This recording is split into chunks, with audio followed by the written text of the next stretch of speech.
minha gente que ouve o Sarau! Está começando mais um episódio bônus! E eu tô aqui junto com o Lucas. E com o seu Cui aqui como sempre, que inclusive esteve aqui no episódio de terça. Pra você que ainda não ouviu, volta lá e ouça, porque o seu Cui interpretou ele mesmo aqui no conto A Flatulência. Verdade, eu fiquei com uma vergonha, rapaz. Vergonha por quê, seu Cuia? O senhor foi super bem. Mas eu não sei ser ator. Mas o senhor atuou sendo o senhor mesmo. Nem teve que fazer nenhum personagem, nem nada. Mesmo assim, Lucas, aquela informação que eu falei lá, eu nunca tinha falado ela. Ainda se fosse verdade, eu falava sem problema. Porque eu não gosto de mentir, nem de inventar coisa. Aí, quando eu tenho que falar alguma coisa que não é verdade, eu fico meio constrangido. Não precisa, seu Cuia. Que as histórias de terça não são mentiras. Elas são ficções. Igual a história do dinossauro que o senhor escreveu. Vou confessar uma coisa pra você, Lucas. Eu não inventei aquela história que você contou aquele dia. O conto Não Estou Extinto? Virou um conto, né? Você até leu aqui e nem percebeu que era uma história real. Mas a verdade é que aquilo aconteceu de verdade. Não exatamente do jeito que tá lá, mas quase tudo. Mas, seu Cuia, não tem problema se a história é real aqui no Sarau. Se for história boa, a gente conta aqui, igual suas histórias de quinta. Mas como assim a história do Tiranossauro Rex vivo hoje em dia era verdade? Foi verdade. O Rex era um sobrinho meu. Uma tristeza o que fizeram com ele. As pessoas têm que ter mais empatia. O filho do seu irmão era um dinossauro? Ele era adotado. Mas vocês sabiam que ele era um dinossauro? A gente sabia que ele era um pouco diferente, mas que ele era tão pré-histórico assim, ninguém desconfiava. Porque como ele foi criado por seres humanos, ele pegou os costumes e os jeitão de humano, né?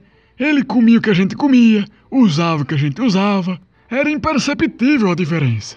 Se um ser humano age como um dinossauro, comendo outros animais, lutando pela sobrevivência e morrendo com um meteoro gigante que causa fossilização dos ossos, ninguém vai saber diferenciar os dois também. A gente, que é mais evoluído, é muito parecido com os nossos antepassados mais atrasados. O único momento que eu cheguei a duvidar se o Tiranossauro Rex, filho do meu irmão, era um ser humano, foi quando eu vi o ovo que ele nasceu. Uai, mas ele nasceu de um ovo? E vocês acharam que ele era um ser humano? O problema não foi ele ter nascido de um ovo. O problema foi o tamanho do ovo, que era gigante. Você tinha que ver, era maior que um Fusca. Logo que ele nasceu, meu irmão usava a casca do ovo como berço. Mas o Rex cresceu tanto que ele parou de caber no bercinho dele. A gente achou estranho, né? Porque naquela casca cabia na base de umas 10 pessoas adultas. Aí, eu, que sou mais esperto, já pensei nas coisas que dava pra fazer com aquele ovo.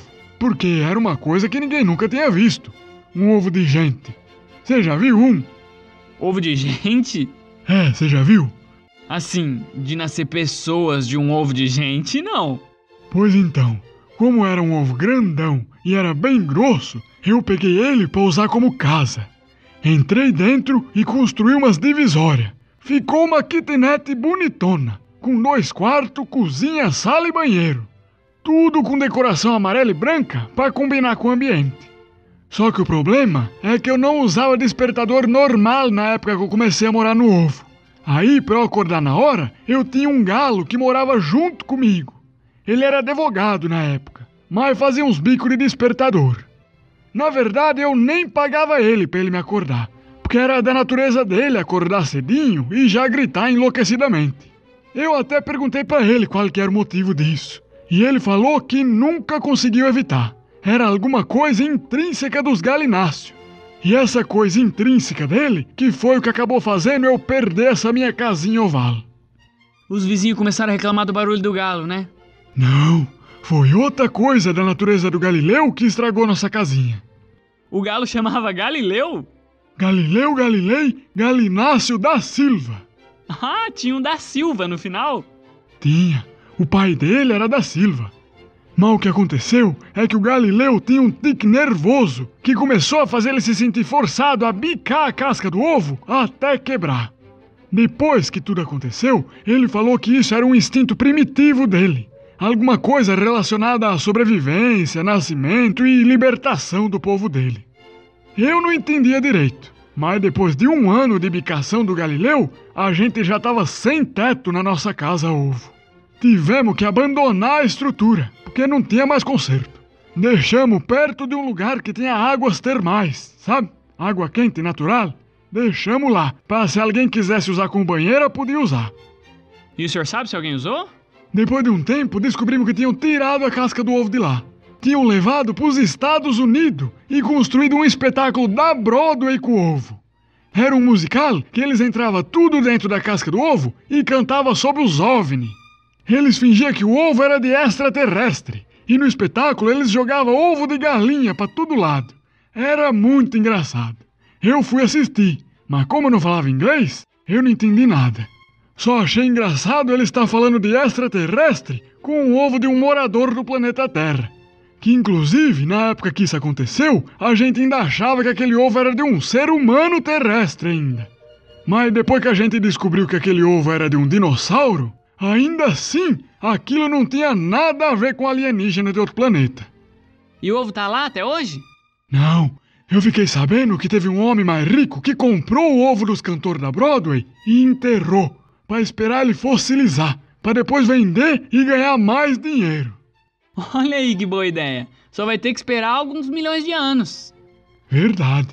Hoje em dia já deve faltar pouco tempo, porque foi bem antigamente isso. Mas já faz milhões de anos? Não, mas debaixo da terra o tempo passa mais rápido, né? Ah, não sabia. É, isso é coisa estudada pela ciência já. Não, se o senhor tá dizendo, eu acredito. Pois pode acreditar. Depois dessa revelação bombástica de que o conto Não Estou Extinto era uma história baseada em fatos reais, termina o episódio de hoje com um recado aí, seu Cuia.